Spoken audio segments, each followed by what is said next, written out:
আসসালামু আলাইকুম। আমি আফনান আপনাদের জন্য আজকে নিয়ে এসেছি রক্তহীন করা অ্যাম্বুলেন্সের একটি ঘটনা।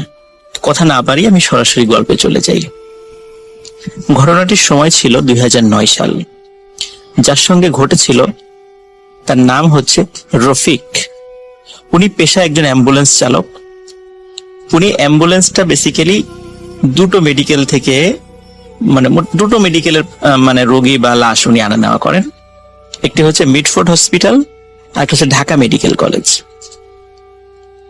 উনি সাধারণত ঢাকা মেডিকেল কলেজের এদিকে বেশি থাকেন, কারণ এখানে দেখা যাচ্ছে যে রোগীর পরিমাণ বেশি, ওনার ট্রিপটাও বেশি পাওয়া যায়। এই জন্য উনি সাধারণত ঢাকা মেডিকেল কলেজের এই সাইডটাতেই ওনার আনাগোনাটা বেশি। যেদিন ঘটনাটি ঘটে ওই তারিখটা ছিল হচ্ছে মঙ্গলবার এবং সময়টা ছিল আগস্ট মাস। তো এমন একটি সময়ে, ওই সময় প্রচন্ড গরম ছিল, গরমকাল বেশ, কারণ আগস্টে তো আমাদের এখানে বেশ বাংলাদেশে কিন্তু বেশ গরম থাকে। ওই সময়ে রাত বাজে প্রায়, ওনার ভাষ্য অনুযায়ী রাত বাজে তখন প্রায় 11টা। ওনার পরিচিত একজন ব্যক্তি, যিনি ওই হসপিটালের 4র্থ শ্রেণীর একজন কর্মচারী, সাধারণত তাদের মাধ্যম দিয়ে ওনারা ট্রিপ গুলো পেয়ে থাকেন। সেই ব্যক্তিটি এসে তাকে জানায় যে আরিচার ঘাট যেটি রয়েছে, এই ঘাটের পাশে একটি গ্রাম রয়েছে, সেই গ্রামে একটি লাশ পৌঁছে দিতে হবে। এখন তিনি জিজ্ঞেস করেন যে লাশের কি হয়েছিল, কিভাবে মারা গেল। তখন তারা বলে যে উনি এমনিতেই বার্ধক্যজনিত কারণে মারা গেছেন। তো এই কথা বলার পর উনি রাজি হয়ে যান এবং সাধারণত যে ভাড়া ওনারা ঠিক করেন অ্যাম্বুলেন্স চালকরা, দেখা যাচ্ছে ভাড়ার একটি অংশ যিনি এই ট্রিপটা এনে দেন তাকে দিতে হয়। তো ঠিক হলো যে তখন 7,000 টাকায় আরিচায় পৌঁছে দেবেন। ওই সময় কিন্তু 7,000 টাকা অনেক, আরিচা অনুযায়ী, যেহেতু নদী পার হতে হচ্ছে না, ফেরির খরচটা লাগছে না, সেই অনুযায়ী 7,000 টাকা কিন্তু ওনার জন্য বেশ ভালো অ্যামাউন্টের একটি টাকা। উনি রাজি হয়ে যান এবং 4র্থ শ্রেণীর কর্মচারীকে উনি 2,000 টাকা দেন এবং 5,000 টাকা উনি ওনার কাছে রাখেন। এরকম একটা শর্ত হয় আর কি। এবং ট্রিপ শুরু করার আগেই ফুল টাকাটা পেইড করে নিতে হয়। সাধারণত ওইখানে নাকি এইভাবেই সিস্টেমে এই ট্রিপ গুলো অ্যাম্বুলেন্সের যারা চালক তারা এরকম এই কাজটা করে থাকেন। কারণ অনেক সময় দেখা যায় লাশ নিয়ে বাসায় নামানোর পরেই সবাই লাশ নিয়ে ব্যতিব্যস্ত হয়ে যান, অ্যাম্বুলেন্সের কথা মনে থাকে না, চালকের কথা মনে থাকে না। এই জন্য ওঠার আগেই সাধারণত এই টাকাটা ওনারা পারতপক্ষে নিয়ে নেওয়ার চেষ্টা করেন। যখন লাশটি নিয়ে আসা হয়, লাশের সাথে 4 জন লোক ছিল, 3 জন পুরুষ এবং 1 জন মহিলা। গাড়িতে ওঠার পরপরই স্বাভাবিকভাবেই রফিক সাহেব উনি টাকা দাবি করেন এবং ওনারা কোনো ধরনের কোনো উচ্চপাচ্য ছাড়াই টাকাটা দিয়েও দেন। গাড়ি চলতে থাকে। রাত তখন প্রায় 1টা বাজে। রাত 1টার মধ্যে ওনারা মানিকগঞ্জ প্রায় পার হয়ে যাবেন এমন একটি সময়। তো হঠাৎ করে উথুলি নামক একটি জায়গা রয়েছে, এই উথুলি জায়গা থেকে সামান্য একটু পার হলেই হাতের বাম দিক দিয়ে পাটুরিয়া ঘাটের দিকে রাস্তা চলে গিয়েছে এবং সোজা রাস্তাটা চলে গেছে হচ্ছে আরিচা ঘাটের দিকে। এখন যেহেতু আরিচা ঘাট দিয়ে ওইভাবে ফেরি পার হয় না, এখন পাটুরিয়া ঘাট দিয়েই হয়। এই জন্য আরিচা ঘাটগামী ওই রাস্তাতে সাধারণত যানবাহন খুব কম চলাচল করে। দিনের বেলা তো কম চলাচল করে, রাতের বেলা তো কোনো কথাই নেই। যখন উথুলি নামক ওই জায়গাটাতে উনি আসছেন গাড়ি নিয়ে, হঠাৎ করে গাড়িতে একটি ঝাঁকুনি দেয়। সাধারণত ব্রেক করা ছাড়া যদি কোনো একটি গাড়ি স্পিড ব্রেকার পার হয়, ঠিক যেভাবে ঝাঁকি লাগে অমন একটি ঝাঁকি লাগে, একটি ঝাঁকি অনুভূত হয় গাড়িতে। তখন ঝাঁকি খেয়ে সাধারণত দেখা যাচ্ছে যে গাড়ির যাত্রীরা একটু কথা বলে ওঠেন যে এই আস্তে চালাও। তখন রফিক সাহেব দেখলেন যে না, ওনারা কোনো কথা বললেন না। এবং রফিক সাহেব একটা বিষয়টা খেয়াল করলেন যে যখন উনি তো এর আগেও এখানে আসছেন, ঠিক যে জায়গাটাতে গাড়িতে ঝাঁকি লেগেছে এখানে কোনো স্পিড ব্রেকার ছিল না, কোনো উঁচু জায়গা ছিল না, তাহলে হঠাৎ করে ঝাঁকি লাগলো কেন? উনি চিন্তা করেন হয়তো বা চাকার নিচে কোনো ইট বা শক্ত কিছু পড়েছিল, এই জন্য ঝাঁকি লেগেছে, উনি খেয়াল করতে পারেননি। উনি আর 7-5 ভাবেননি, উনি সোজা চলে যাচ্ছেন। তো উনি যখন আরিচার রাস্তা দিয়ে ঢোকেন, এই জায়গাটা কিন্তু খুবই নীরব। যারা ওই রাস্তায় কখনো চলাচল করেছেন, এমনকি দিনের বেলাতেও, তারা কিন্তু আপনারা জানেন যে রাস্তার দুই ধারে এখনো পর্যন্ত তেমন কোনো মানব বসতিই নাই। দীর্ঘ পথ কোনো মানব বসতি নেই, একদম ঘাটের কাছাকাছি গিয়ে গ্রাম রয়েছে, কিন্তু তার আগ পর্যন্ত রাস্তার দুই ধারে ওইভাবে কোনো আপনারা বসতি দেখতে পাবেন না। এখনো তো সামান্য কিছু হয়েছে, আগে তো সেটাও ছিল না। উনি যখন যাচ্ছেন, প্রায় 1 কিলোমিটার পার হওয়ার পর হঠাৎ করে একজন পুরুষ যাত্রী, যিনি ওই লাশের সাথে ছিলেন, তার আত্মীয়, উনি বললেন যে এই ড্রাইভার, গাড়ি থামাও। তখন রফিক সাহেব গাড়িটা থামিয়ে দেন। উনি ভাবেন এখানে হয়তোবা তাদের বাড়ি, এখানে হয়তোবা নামবে তারা। ওই ব্যক্তি রফিক সাহেবকে বলেন, আমরা লাশ নিয়ে এখানেই নামবো। রফিক সাহেব স্বাভাবিকভাবে গাড়ি থেকে নামেন, পেছনের যে ব্যাক ডালাটা আছে সেটা খুলে দেন এবং স্ট্রেচারে করে লাশটা নামান। নামানোর পরে রফিক সাহেব অবাক হয়ে দেখেন যে আশেপাশে কোনো ঘর বাড়ি নাই। তখন জিজ্ঞেস করলেন যে আপনাদের বাড়ি কোথায়? এখানে তো আশেপাশে ঘর বাড়ি দেখছি না, আপনারা লাশ নিয়ে যাবেন কিভাবে? আপনাদের কোনো আত্মীয় স্বজন তো এখানে দেখছি না। তখন ওনাদের মধ্যে একজন বলেন যে সে চিন্তা তোমাকে করতে হবে না, সেটা আমরা দেখব, তুমি চলে যাও। যেহেতু উনি আগে থেকেই টাকা পেয়ে গিয়েছিলেন, সুতরাং তার কোনো উচ্চবাচ্য ছিল না, এই জন্য উনি ওইখানে গাড়ি ঘুরিয়ে আবার ঢাকার উদ্দেশ্যে রওনা করেন। উনি যখন রওনা করছিলেন, রওনা করতে করতে ঠিক উথুলি যে স্ট্যান্ডটা, বাস স্ট্যান্ড যেটা আছে, সেখানে আসার পরে দেখলেন যে 4 জন লোক হাত ইশারা করে তাকে থামতে বলছে। উনি অবাক হয়ে দেখলেন যে এই 4 জন লোক তো সেই 4 জন লোক যাদেরকে উনি এই মাত্রই নামিয়ে দিয়ে এসেছেন, এবং তাদের সাথে একটি লাশও রয়েছে। উনি খুব অবাক হন, উনি গাড়ি থামান, উনি জিজ্ঞেস করেন কি ব্যাপার, আপনারা এখানে? আপনাদেরকে না একটু আগেই নামিয়ে দিয়ে আসলাম। তখন ওনারা বলেন, কি বলছেন আপনি? আপনি তো উথুলিতে আমাদেরকে নামিয়ে দিলেন, জোর করে আমাদেরকে নামিয়ে দিয়ে আপনি সোজা চলে গেলেন, এখন আবার ঘুরে আসছেন, আমরা এখন এই লাশটা কিভাবে নিয়ে যাব?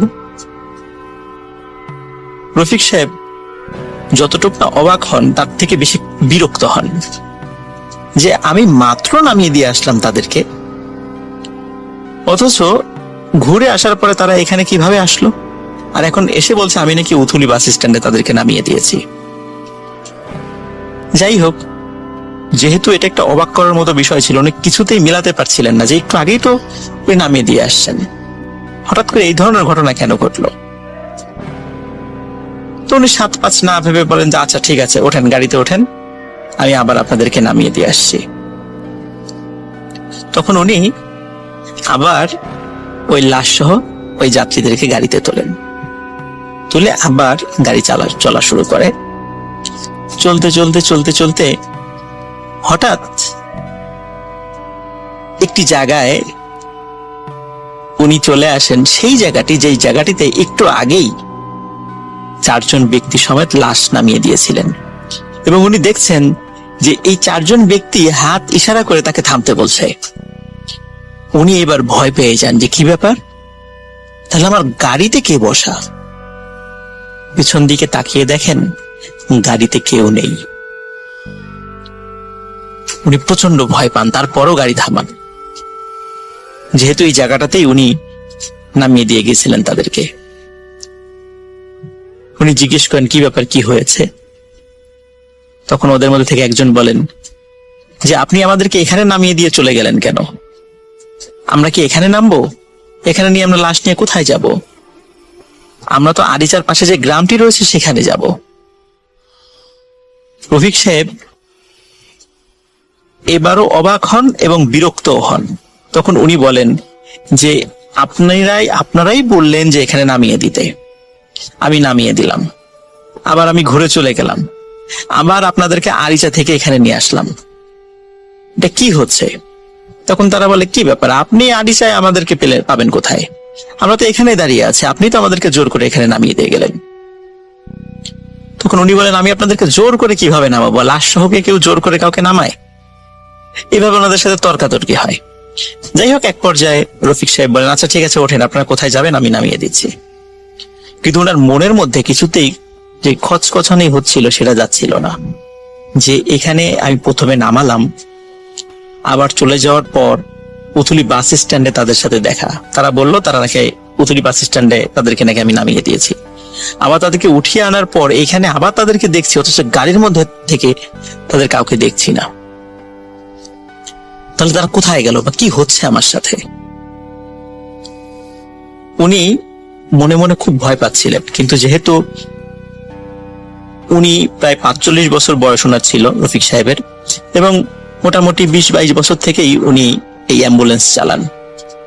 অনেক ঘটনা, এই ছোটখাটো ঘটনা এই অ্যাম্বুলেন্স চালাতে গিয়ে রাস্তাঘাটে ওনার সাথে ঘটেছে, একদম টুকিটাকি সেই জিনিসগুলো, কিন্তু এই ধরনের অদ্ভুত বিষয় ওনার সাথে কিন্তু কখনো ঘটেনি। উনি গাড়ি চালাচ্ছিলেন, প্রায় 1.5 কিলোমিটার যাওয়ার পর হঠাৎ একজন বলেন যে একটু গাড়িটা থামান। তখন রফিক সাহেব বলেন যে এখানে কি আপনারা নামবেন? বলে না, এখানে নামবো না, আমাদের একটি কাজ আছে। এই কথা বলে একজন নামেন, অন্যরা গাড়িতে থাকেন।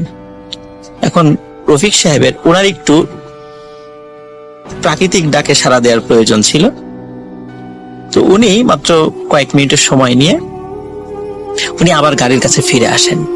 কিন্তু অদ্ভুত ব্যাপার, গাড়িতে একজন মানুষও নাই, একজন মানুষও নাই।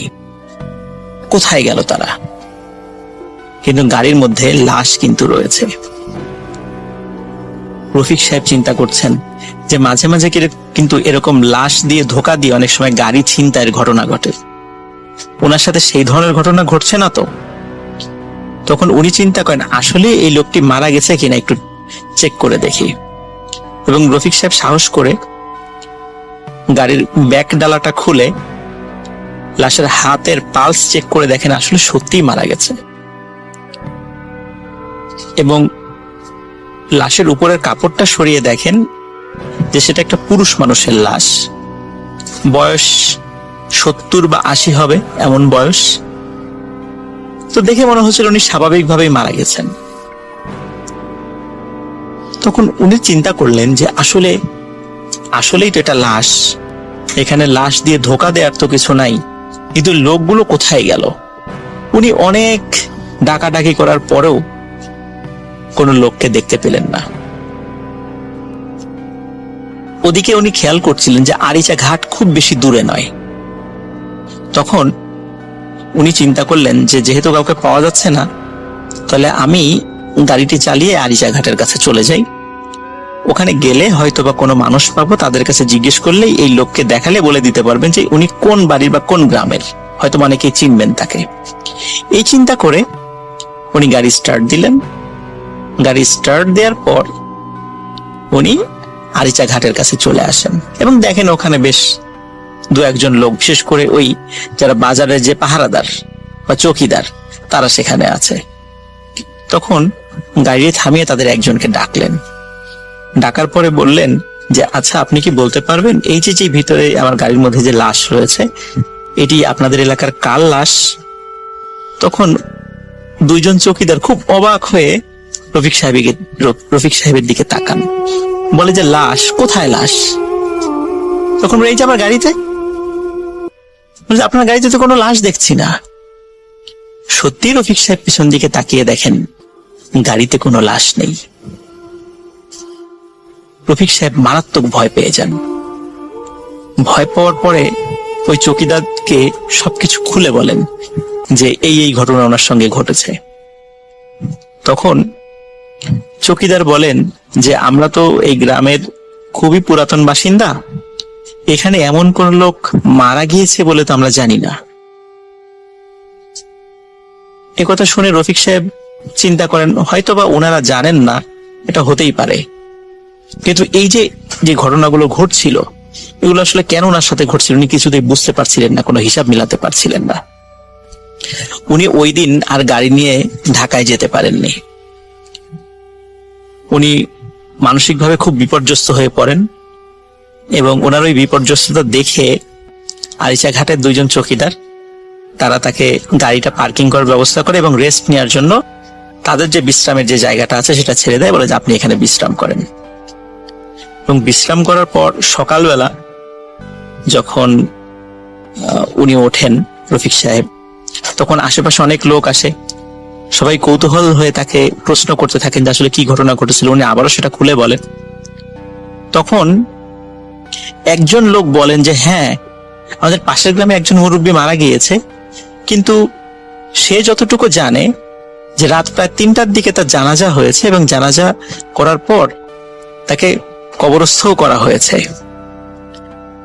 এবং তাকে নাকি একটি মাইক্রোবাসে করেই নিয়ে আসা হয়েছিল। উনি খুব অবাক হন যে আসলে আমি তাহলে কার লাশ নিয়ে আসলাম। তখন উনি বলেন যে আসলে এই লাশের বাড়িটি কোথায় আমাকে দেখাতে পারবেন? তখন একজন লোক ওই বাড়িতে নিয়ে যায় তাকে। বাড়িতে নিয়ে যাওয়ার পর উনি লক্ষ্য করেন যে চারজন লোককে উনি নিয়ে এসেছিলেন, সেই 4জন লোক ওই বাড়িরই আত্মীয় স্বজন, কিন্তু এই 4জন লোক ওই ড্রাইভারকে চিনতে পারছে না কিছুতেই।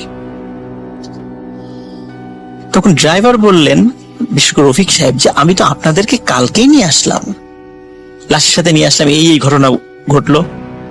তখন ওনারা বললেন, না তো, আমরা তো আপনার গাড়িতে আসিনি, আপনার মাইক্রোবাসের কালার হচ্ছে কালো, আর আমরা যেই মাইক্রোবাসে এসেছিলাম সেটার রং সাদা, আমরা তো আপনার গাড়িতে আসিনি। তখন রফিক সাহেব চিন্তা করলেন যে তাহলে এই যে ওনাদের কাছ থেকে যে টাকাটা পেয়েছিল সে টাকাটা তখন ওনার পকেটে। তখন এই যে আপনারাই তো আমাকে টাকা দিয়েছেন। বলে, না তো, আমরা তো কোনো টাকা দেইনি আপনাকে। এবার আর রফিক সাহেব উনি ওনার সেন্সটা ধরে রাখতে পারেন না, উনি ওখানে আবার সেন্সলেস হয়ে পড়ে যান। ঘন্টাখানেক পর যখন ওনার জ্ঞান ফেরে, তখন রফিক সাহেব ওনার বাড়িতে ফোন করেন। ওনার বাড়ির থেকে লোক আসার পর সেই ব্যক্তি গাড়ি ড্রাইভ করে রফিক সাহেবকে ঢাকাতে নিয়ে যান এবং এই ঘটনার পর দীর্ঘদিন উনি অ্যাম্বুলেন্স চালাননি। পরে মানসিকভাবে সুস্থ হওয়ার পর আবার উনি অ্যাম্বুলেন্স চালান। উনি কিন্তু এখনো অ্যাম্বুলেন্স চালান। উনি এখনো ঢাকা মেডিকেল, মিটফোর্ড বা সোহরাওয়ার্দী এখানকার রোগী বা লাশ উনি আনা নেওয়া করেন। তবে ওনার সাথে মাঝে মাঝে কিছু ছোটখাটো কিছু ঘটনা ঘটেছে, কিন্তু এই ধরনের অদ্ভুত ঘটনা কখনো ঘটেনি। আসসালামু আলাইকুম রাসেল ভাই, আমার নাম নাইম হাসান। ফরিদপুর জেলার মধুখালী উপজেলার কোন একটি গ্রামে আমার বাড়ি। আজকে আমি যে ঘটনাটি শেয়ার করব সেটি মূলত একটি লাশবাহী গাড়িকে কেন্দ্র করে ঘটে যাওয়া একটি ঘটনা শোনা এক লাশবাহী গাড়ির ড্রাইভারের কাছে। তার বাড়িও আমাদের গ্রামে। তিনি সাধারণত লাশ বহন করার কাজে নিয়োজিত। তার নাম রাশেদুল ভাই। এবার আসি ঘটনায়। একদিন তার ডিউটি শেষে রাতের দিকে ঘুমানোর প্রস্তুতি নিচ্ছিলেন। তখন হঠাৎ বস ফোন করে বললেন যে ফরিদপুরে কোনো একটি মর্গ থেকে একটা ময়না তদন্ত করা লাশ নিয়ে মাগুরার এক গ্রামে আসতে হবে। তখন তিনি ঘড়ির দিকে তাকিয়ে দেখলেন 12:30 মতো বাজে। এই গভীর রাতে তার যেতে ইচ্ছে না করলেও তাকে যেতেই হয়, কেননা এটির ওপরেই তার জীবিকা নির্বাহ করে। তাই তিনি ফরিদপুরের ওই মর্গের উদ্দেশ্যে গাড়ি নিয়ে রওনা হলেন। রাশেদুল ভাই সেখানে পৌঁছানোর পর তাকে তার বস মৃত ব্যক্তির ঠিকানা দিয়ে লাশটাকে গাড়িতে ওঠাতে বলেন। রাশেদ ভাই এবং ওইখানকার একজন সহকর্মী দুজনে মিলে লাশটাকে গাড়িতে ওঠায়। ওঠানোর সময় তাদের অনেক কষ্ট হচ্ছিল। মনে হচ্ছিল লাশটা স্বাভাবিক ওজনের চেয়ে অনেক ভারী হয়ে আছে। তারা লক্ষ্য করলেন লাশের ওপরে যে সাদা কাপড়টা থাকে সেটা রক্তে লাল হয়ে গিয়েছে এবং লাশ নিয়ে যাওয়ার ট্রলিটা বেয়ে গড়িয়ে গড়িয়ে রক্ত পড়ছিল, আর প্রচন্ড দুর্গন্ধও আসছিল লাশ থেকে। লাশটা অনেক কষ্টে গাড়িতে তোলার পর রাশেদুল ভাই গাড়ি স্টার্ট করে তার বসের দেয়া ঠিকানা অনুযায়ী রওনা দিলেন। ঠিকানাটি ছিল মাগুরা জেলার কোনো একটি গ্রামে। গাড়ি চালানোর সময় তার আবার সিগারেট খাওয়ার অভ্যেস ছিল, তাই তিনি একটি সিগারেট ধরিয়ে মুখে নিলেন। তিনি যতক্ষণ গাড়ি চালাচ্ছিলেন সিগারেট খাচ্ছেন এবং সবকিছু তার ঠিকঠাক চলছিল, কিন্তু সিগারেট শেষ হওয়া মাত্রই তিনি অনুভব করলেন পেছন থেকে কেমন যেন ফিস ফিস শব্দ এবং একটা কান্নার আওয়াজ। তিনি ভাবলেন এটা হয়তো তার মনের ভুল। তারপর তিনি অনুভব করলেন গাড়ির ইঞ্জিন থেকে কেমন এক অদ্ভুত শব্দ আসছে, যেমনটা হয় অনেক বেশি ওজনের কোনো বস্তু বহন করলে। তিনি অনেক ঘাবড়ে গেলেন। তারপর তিনি ওই ফিস ফিস শব্দটা আরো জোরে জোরে শুনতে পেলেন, আর তার গাড়ির ওপর থেকে অনেক জোরালো শব্দে ঠক ঠক ঠক ঠক করে আওয়াজ আসছিল। একটা বড় হাতুড়ি দিয়ে লোহার কংক্রিটে 6-7 জন মিলে আঘাত করলে যেমন শব্দ হয়, ঠিক তেমন আওয়াজ। ওপরে কি হচ্ছে তা দেখার জন্য তিনি তার ডান হাত লুকিং গ্লাসটায় লাগিয়ে সুইচটা চেপে ওপরের দিকে ঘোরালেন। তিনি দেখলেন ওপরে কয়েকটা কালো রঙের লম্বা লম্বা জন্তু, আবার অনেক লম্বা মানুষের মতো আকৃতির প্রাণীরা কুড়ালের মতো চোখা একটা বস্তু দিয়ে গাড়ির ছাদে আঘাত করছে। এটা দেখে তিনি প্রচন্ড পরিমাণে ঘামতে লাগলেন। তিনি গাড়ির স্পিড বাড়িয়ে দিলেন, তাও যেন পথ শেষ হচ্ছে না। হঠাৎ রাশেদুল ভাই তার গাড়ির হেডলাইটের আলোতে লক্ষ্য করলেন তার গাড়ির সামনে রাস্তার মাঝখানে লম্বা সাদা কাপড় পরা বিভৎস চেহারার একটা মেয়ে দাঁড়িয়ে তাকে ইশারা করে গাড়ি থামাতে বলছে। মেয়েটার চোখ ছিল সম্পূর্ণ ধবধবে সাদা রঙের এবং কাপড়ের আঁচল রাস্তার পাশে এক জঙ্গলের ভেতর ঢুকে গেছে। মেয়েটির কাছে গাড়ি নিয়ে যাওয়া মাত্র মেয়েটি রাশেদুল ভাইকে বলছে, আমাকে নিয়ে যা, দাঁড়া, আমার খুব বিপদ। রাশেদুল ভাই চিন্তা করলেন আজ তার সাথে খারাপ কিছু একটা ঘটতে চলেছে। তিনি গাড়ির স্পিড আরো বাড়িয়ে দিলেন এবং মেয়েটার সাইড থেকে ক্রস করে চলে গেলেন। তারপর তার কাছে সবকিছু স্বাভাবিকই মনে হচ্ছিল। সেই ফিস ফিস শব্দ আর গাড়ির উপরে থাকা আওয়াজ তিনি আর পাচ্ছিলেন না। এমন ভাবে কিছু পথ যাওয়ার পর হঠাৎ তিনি আবার সেই ফিস ফিস শব্দ শুনতে পান। তবে এবার তিনি অনুভব করলেন সেই ফিস ফিস শব্দের সাথে আরেকটা ফিস ফিস শব্দ, ঠিক যেমনটা হয় একজন যদি অপরজনের সাথে কথা বলে। তারপর রাশেদুল ভাই একটু সাহস করে গাড়ির ভেতরে থাকা মিরর গ্লাসের দিকে তাকিয়ে দেখার চেষ্টা করলেন। তারপর তিনি তা দেখলেন। তা দেখার জন্য তিনি একদমই প্রস্তুত ছিলেন না। গ্লাসের দিকে তাকানো মাত্রই তিনি দেখতে পেলেন লাশটা ট্রলির ওপর বসে আছে। শুধু তাই নয়, লাশের পাশে আরো কয়েকজন লোক বসে আছে, যাকে কিনা তিনি রাস্তার মাঝখানে দাঁড়িয়ে থাকতে দেখেছিলেন। তারা দুজনই এরকম ফিস ফিস শব্দে একে অন্যজনের সাথে কথা বলছে। তাদের দুজনের ঘাড়ের ওপর মাথা ছিল বিচ্ছিন্ন, গলার ওপর থেকে টকবক করে রক্ত যেন উপচে পড়ছে, ঠিক যেমনটা হয় অনেক আগুনে তাপ দিয়ে পানি ফোটালে। এমন দৃশ্য দেখে রাশেদুল ভাই ঘামতে লাগলেন। তিনি কি করবেন বুঝতে না পেরে দোয়া দুরুদ পড়তে লাগলেন। হঠাৎ তিনি ফজরের আজান শুনতে পেলেন। সব কেমন নিস্তব্ধ হয়ে গেল। সেই মুহূর্তে তিনি তার গন্তব্যে পৌঁছে গেলেন। তারপর তিনি ওই গ্রামে লাশটা রেখে আসলেন, আর সেখান থেকে তিনি লোকমুখে জানতে পারলেন লোকটাকে নাকি তার বউ সম্পত্তির লোভে নিজের হাতে গলা কেটে হত্যা করেছিল। তার বউ সড়ক দুর্ঘটনায় মারা যায়। এই ঘটনা এখানেই শেষ হতে পারত, কিন্তু তিনি পরের দিন যখন ঘুমালেন, হঠাৎ স্বপ্নের মধ্যে তিনি দেখতে পেলেন একটা সাদা কাপড় পরা মেয়ে তাকে ডাকছে, বলছে, তুই আমাকে রাস্তার মাঝখানে রেখে চলে গেলি কেন? আমি তোকে ছাড়ব না। এখনো রাশেদুল ভাই ওই মহিলাটাকে প্রায় স্বপ্নে দেখেন।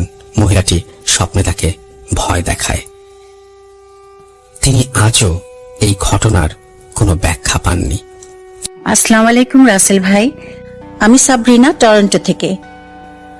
আমার আজকের ঘটনার শুরুতে প্রাসঙ্গিকভাবেই আমার জব রিলেটেড বর্ণনা দিতে হচ্ছে। বিমান ক্রুদের প্রফেশনাল সেকেন্ড হোম হচ্ছে দুবাই। মেজরিটি ফ্লাইট আগে দুবাই যায়, পরে ওখানে ক্রু চেঞ্জ হয়ে অন্য ডেস্টিনেশনে উড়ে যায়। সেদিন ছিল লন্ডন ফ্লাইট। এই লন্ডন ফ্লাইটের টাইমিং এমন ছিল, ঠিক দুবাই টাইম 2:30 মধ্যরাতে কল টাইম হতো। তারপর জাহাজে উঠিয়ে কানেক্টিং ফ্লাইটের সব কিছু বুঝে নিয়ে দুবাই থেকে লন্ডন প্রায় 8 ঘন্টার ওরাল পথ। পিক আপ ড্রপ মিলিয়ে ডিউটি আওয়ার 12 ঘন্টারও বেশি। এই ফ্লাইটের একটাই পজিটিভ সাইড হচ্ছে হোটেল রুমে গিয়ে ফ্রেশ হয়ে খাওয়া দাওয়া সেরে লম্বা একটা ঘুম। ক্রুদের ঘুমের কোনো টাইম টেবিল নাই। বরাবরের মতো সেদিনও হোটেলে চেক ইন করে হট শাওয়ার নিয়ে খেয়ে ঘুমোতে গেলাম। হোটেলটি ছিল লন্ডনের প্রাণকেন্দ্র কেনসিংটন হাই স্ট্রিটে 5 স্টার হোটেল। নামটি মেনশন করছি না। কতক্ষণ ঘুমিয়েছি জানি না, হঠাৎ গলার বাম পাশে ঠান্ডা কিছুর স্পর্শে ঘুম ভেঙে যায়। ঘুমের ঘোরেই ডান হাত দিয়ে বুঝতে চেষ্টা করি কি হচ্ছে। রক্তহীন করা সেই অভিজ্ঞতা। ডান হাত দিয়েই আমিও স্পর্শ করে ফেলি কারো হাতের আঙুল, বরফে জমে যাওয়া ঠান্ডা কারো আঙুল। এক ঝটকায় উঠে বসি। অনুভব করি কেউ একজন বেড ছেড়ে উঠে দাঁড়ালো। কারণ বেডের সাইডে কেউ বসলে একটু দেবে যায়, উঠে দাঁড়ালে আবার ঠিক হয়ে যায়। আমি বেড ছাড়ার আগেই দেখি আবছা ছায়ামূর্তি রুমের আয়নার সামনে দাঁড়ালো। তারপর কর্নারের সোফাতে গিয়ে বসলো। হোটেল রুমে আমি সবসময় লাইট জ্বালিয়ে ঘুমাই, তবুও আয়নায় তার প্রতিবিম্ব দেখিনি। উঠে আমি মেইন ডোর, ক্লোজেট, ওয়াশরুম সব চেক করলাম, সব ঠিকঠাক। আবার এসে বেডে বসে কফি খেলাম, বই নিলাম পড়ব। এবার শুরু হলো ছায়ামূর্তির পায়চারি। রাসেল ভাই, প্রচন্ড টায়ার্ড ছিলাম, তাই আবারও ঘুম আসলো। ডিপ স্লিপ হওয়ার আগে আবারও সেই হাতের আঙ্গুল আমার গলায়। আবারও বেড একটু কার্ভ হয়ে গেল। এত কিছু ঘটছে অথচ আমি দোয়া ভুলে গেছি। শরীরের ভারী ওজন নিয়ে বসে আছি সকালের অপেক্ষায়। ছায়ামূর্তির অস্পষ্ট জ্যাকেট এবং জিন্স দেখতে পাচ্ছিলাম, চেহারা দেখিনি। এভাবেই সকাল হলো। এবার আর শরীরের বাড়তি ওজন ফিল করছিলাম না। রাতে হয়তো শরীর পাথরে পরিণত হয়েছিল। আমি রিসেপশনে গিয়ে রাতের অভিজ্ঞতার কথা বললাম। ওরা সাথে সাথেই রুম চেঞ্জ করে দিল। অ্যাপোলজি চাইলো ওই রুমটি দেওয়ার জন্য। রাসেল ভাই, পরে হাউসকিপিং এর একজন মহিলা বলল, মাস দেড়েক আগে এই রুম থেকে 32 বছরের একজন হোটেল গেস্ট সুইসাইড করেছে জানালা থেকে লাফ দিয়ে। 15th ফ্লোর থেকে সোজা গিয়ে পড়েছে লন্ডন টিউবের ট্র্যাক লাইনে। এই ঘটনার আনুমানিক 25 বছর কেটে গেছে। আমি আজও সেই আঙ্গুলের স্পর্শ ভেবে ভয় পাই। আসসালামু আলাইকুম। একটি ঘটনা শেয়ার করতে চাই। ঘটনাটি ঘটে আমার এক ফ্রেন্ডের সাথে, আর সেই ফ্রেন্ডও সিঙ্গাপুরে থাকেন আর কি। তো ঘটনাটি ঘটে 2014 সালের শেষের দিকে রাসেল ভাই। ঘটনাটি ঘটে এরকম, আমার ওই ফ্রেন্ডের দাদারা ছিলেন 2 ভাই। তো আমার ওই ফ্রেন্ডের দাদা কোনো এক সময় মানে ওই 2 ভাইয়ের মধ্যে মানে সম্পত্তি ভাগাভাগি হয়ে আলাদা হয়ে যায়। তো আমার এই ফ্রেন্ডের দাদা ছিলেন একটু অ্যাবনর্মাল টাইপের। তো আমার ওই ফ্রেন্ডের দাদার যে ভাই ছিলেন, তিনি মানে চালাকি মতো করে তার সমস্ত সম্পত্তির মানে বেশিরভাগটাই তার অংশে নিয়ে মানে আমার এই ফ্রেন্ডের দাদাকে মানে একবারে মানে অল্প কিছু পরিমাণ মানে ভাগ দিয়ে আলাদা পৃথক করে দেওয়া হয়। তো এমত অবস্থা তাদের সংসারে একটি টান পড়ে যায় আর কি। তো এর মধ্যে আমার ওই ফ্রেন্ডের বাবা ছিলেন একজন কৃষক, কৃষিকাজ করে তারা জীবিকা নির্বাহ করতেন আর কি। তো রাসেল ভাই, আমার ওই ফ্রেন্ডের আম্মা তার বাবার বাড়ি থেকে, আমার ওই ফ্রেন্ডের নানার বাড়ি থেকে কিছু সম্পত্তি ভাগ পাই আর কি। তো সেই সম্পত্তিটা মানে ভাগ পাওয়ার পরে তার মা চিন্তা করে, যেহেতু তাদের সংসারে অনেক টানাটানি এবং আমার ফ্রেন্ডরা ছিলেন 2 ভাই 1 বোন, তো আমার ওই ফ্রেন্ডের আম্মা চিন্তা করেন যে আমার ওই ফ্রেন্ডকে মানে সিঙ্গাপুরে পাঠিয়ে দিবেন আর কি, তো বিদেশে পাঠাবেন। তো এতে মধ্যে মানে তারা জমি জাতি সমস্ত কিছু বিক্রি করে এক পর্যায়ে আমার ওই ফ্রেন্ডকে সিঙ্গাপুর পাঠিয়ে দেয়। তো সিঙ্গাপুর পাঠানোর পর দেশে থাকেন 1 ভাই, তার বোন এবং তার বাবা মা আর কি। তো এতে মধ্যে তাদের সংসারে ততটাও মানে চলাচল সচল না থাকায় এক পর্যায়ে তার চাচার তার ওই দাদার ভাইয়ের মানে যে ছেলে যারা ছেলে ছিলেন, তারা এক পর্যায়ে মানে মনে মনে অনেক খুশি থাকেন এবং তাদের ভালোটা কখনো তারা দেখতে পারে না, মানে দেখতে পারে না বলতে অনেক জেলাসি আর কি, এরকম একটা তাদের মধ্যে সম্পর্ক আর কি। তো এর মধ্যে আমার ফ্রেন্ডরা সিঙ্গাপুর আসার পর অনেক ভালো একটি জব পাই। জব পাওয়ার পরে অনেক ভালো মানে মানে কার্যকলাপ অনেক ব্যবহার আছে, তার কোম্পানি খুব খুশি হয়ে তার মানে বেতন বৃদ্ধি করার একটা ডিসিশন নেই। তো সে মতে তার ভাই আমার ফ্রেন্ড চিন্তা করে যে যেহেতু বাসায় আরেকটা ছোট ভাই আছে, তাহলে তাকে যে মূল্যেই হোক সিঙ্গাপুরে আনতে হবে, তাহলে হয়তো তাদের ফ্যামিলির টানাটানিটা একটু হলেও মানে কম হবে এবং তারা সচ্ছল ভাবে চলতে পারবে আর কি। তো যে চিন্তা সেই কাজ। কিছুদিনের মধ্যেই আমার ওই ফ্রেন্ডের ছোট ভাইকে সিঙ্গাপুর নিয়ে আসতে সক্ষম হয় আমার এই ফ্রেন্ড। তো এর মধ্যে বাসায় মানে তার বোন, তার মা এবং তার বাবা মানে হয়ে যায়। তো এক পর্যায়ে অবস্থায় তার যে চাচারা ছিলেন মানে আমার ওই ফ্রেন্ডের দাদার ভাইয়ের যে ছেলেরা মানে তারা এক পর্যায়ে মানে ব্যাপারটা স্বাভাবিকভাবে নিতে পারে না। তারা চিন্তা করে যে কি ব্যাপার, এইভাবে করে তারা উন্নতি হয়ে উঠে যাবে, আমাদের উপরে যাবে, এটা তারা নিতে পারে না আর কি। তো তার ওই চাচা চিন্তা করে যে তার মা যে তার সমস্ত কিছু বিক্রি করে যে টাকা পয়সা দিয়ে তাদেরকে সিঙ্গাপুরে পাঠিয়েছে, এই টাকাটা তাদেরকে মানে খাওয়ার বা ভোগ করার মতো যে একটা পরিবেশ, এটা কখনো তারা হতে দিবে না। তারা যে মূল্যে হোক তার মাকে মেরে ফেলার একটা চিন্তা ভাবনা করে। তো চিন্তা ব্যবস্থা করে যে কিভাবে মারা যায়। তখন তারা চিন্তা করে, তাদের এলাকাতে ছিলেন একজন কবিরাজ ছিলেন, তিনি নানান জায়গায় নানান ধরনের কুফুরি কাজ বা ব্ল্যাক ম্যাজিক এগুলো ধরনের কাজ করত। তো তাদের মানে এলাকাতেই হওয়ার কারণে আমার ওই ফ্রেন্ডের চাচারা মানে ব্যাপারটা তার মানে কবিরাজের ব্যাপারে সবকিছু মানে ধারণা ছিল যে সে এইসব ধরনের কাজ করতে পারে আর কুফুরি কালাম। তো তাকে এক পর্যায়ে গিয়ে ধরে কবিরাজকে যে এরকম তার এই ক্ষতিটা করতে হবে। তো তখন সেই কবিরাজ বলে যে দেখেন, আপনাদের সাথে আমার ভালো সম্পর্ক, ইভেন আপনার সে আপন চাচাতো ভাই মানে আমার ফ্রেন্ডের বাবার কথা বলে, তার ফ্যামিলি আপনার ফ্যামিলি মানে একই ফ্যামিলি, তাহলে আমি এই কাজটা কিভাবে করি, এটা আমার দ্বারাই হবে না, আপনারা অন্য জায়গায় দেখতে পারেন। তখন মানে সে যে কুফুরি কালাম করতো আমার ওই ফ্রেন্ডের চাচারা সবকিছু মধ্যে অবগত ছিলেন এবং জানতেন। তো এমতো অবস্থায় সে কবিরাজকে জবরদস্তি করে মানে ইমোশনালি ব্ল্যাকমেল করে বলে যে সে যদি তার এই কাজটা না করে দেয়, তাহলে সে সমস্ত যার কাছে আজ পর্যন্ত এই ধরনের কুফুরি কালামগুলা করেছে সমস্ত লোকের কাছে গিয়ে কবিরাজের ওই সমস্ত কুকর্মের কথা বলে দিবে। এই পর্যায়ে ব্ল্যাকমেল করার অবস্থায় মানে কবিরাজটি অনেক ভয় পেয়ে যায় এবং মানসিকভাবে মানে ভীষণ ভয় পেয়ে এক পর্যায়ে সে রাজি হয়ে যায়। তখন সে বলে যে ঠিক আছে, কাজটা আমি করে দেবো, কিন্তু ব্যাপারটা কাউকে বলা যাবে না এবং একান্তই মানে ব্যাপারটা যেন চাপা থাকে। অনেক রিকোয়েস্ট করার ফলে এক পর্যায়ে কবিরাজ একদিন কি করে, মানে কুমোররা যে চালাই দেওয়া যে টালিটা বানায়, চাল দেওয়ার যে টালি বানায় কুমোররা, ওই কাঁচা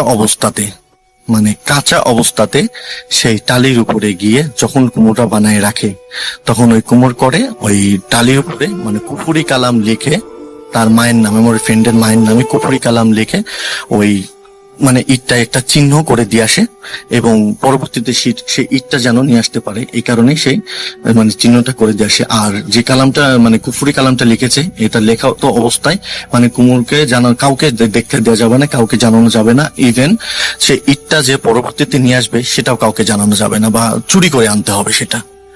তো এই মতো অবস্থায় ঠিক সে কুফুরি কালাম লিখে দিয়ে আসার পর সেই যখন মানে আমার ওই ফ্রেন্ডের মানে আমার নামে যে কুফুরি কালামটা লিখে দিয়েছিল, ওই কুমোর যখন ওই লিখিত ইটটা যখন আগুনে জ্বালানো শুরু করে, ঠিক সে মতো অবস্থায় এদিকে আমার ওই ফ্রেন্ডের আম্মার শরীরে মানে এমন পরিমাণ জ্বালা পড়া শুরু হয়, এক পর্যায়ে মানে আগুন পুড়লে যেভাবে ফোসা উঠে যায় শরীরে, ঠিক সেইভাবে ফোসা উঠে যায় সমস্ত শরীরে, অনেক চিৎকার, অনেক যন্ত্রণা।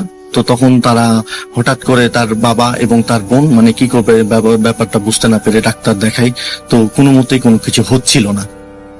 এদিকে ওই কবিরাজ কি করে, আবার পরবর্তীতে গিয়ে ওই কুমোরের ওখানে চুরি করে সেই চিহ্নিত পুরানো ইটটা পরের দিন গিয়ে সে ইটটা নিয়ে আসে।